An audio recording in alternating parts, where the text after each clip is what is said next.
An interview, so we're from the Yorkshire side, and we've just witnessed a wonderful, wonderful performance. thank you. And had the audience up on the feet, screaming for more. So tell us a bit about yourselves, and you can do the talking. Right, well, Well, don't let them tell you that it's easy, because it's not. No. Man, it was easy tonight. It was good. it was good. Yeah, short set. We've been together about 5 years now, isn't it? 6 years. 5 getting years. on? Yeah, and the thing was, it clicked the first week. Yeah. So we knew we were onto something that worked for us, and just the three of them, we thought, right, we don't want anybody else in, just guitar, bass, and drums, and we'll build on that. And it seemed to work. And without exaggeration, within 6 weeks of meeting up, we did the first gig. You know, so it was really quick, and we had the set in no time, really, and it's never changed. I know you're known as the Alligators, Yeah. but for the audience, if you would like to give individual names, and Yeah, especially Mark the drummer.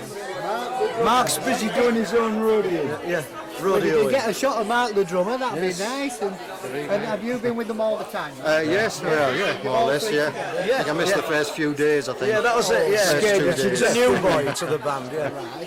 Yeah. Mark Sedgwick on drums. Michael Owenshaw, bass and vocals. And I'm Tony Underwood on guitar and vocals.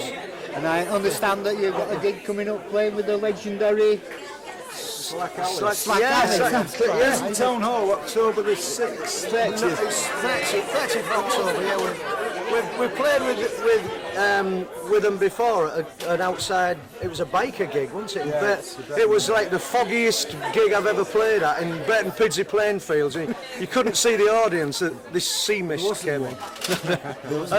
But from that we got a Combe Blues Festival from that. So so we Cliff Stocker, who's like the singer for Slack Alice, he's sort of like on our side. You know, he's a good guy to meet up with. So it'd be nice to do a gig with him again.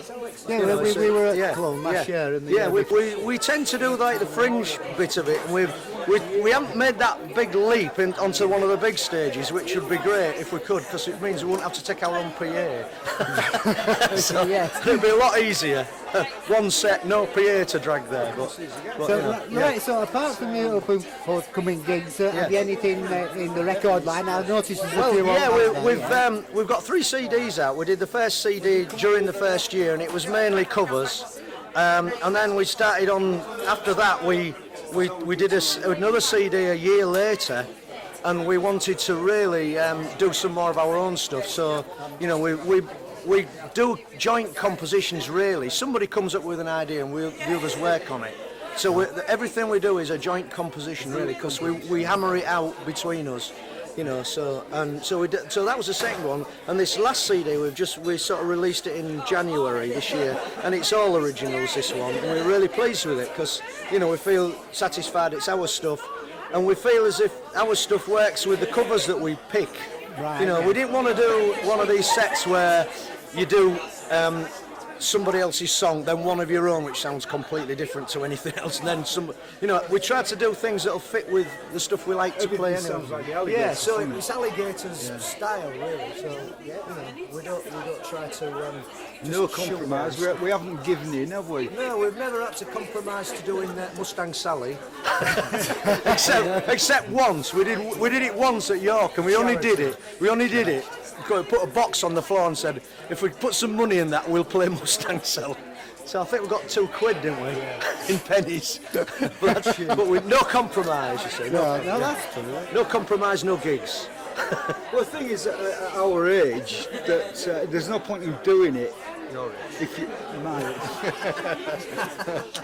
there's no point in doing it if you don't enjoy it, and it's no good being in a band where you look down at the set list and you think, oh God, it's not that again, is it? People just doing things. So we practice every month, don't we? We keep it fresh. We change the set. If you came and saw us tomorrow night, not that we're playing, but you'll find a different set. Yeah, we've got enough songs to ring the change. We don't stick to. We write sets, and then they get left behind. And after the third number, the set's out the window, and it's like, what's going, So we've got enough stuff to move it in the direction we want it to go most of the time. Well, okay, thank you very much again. Okay, no, thanks.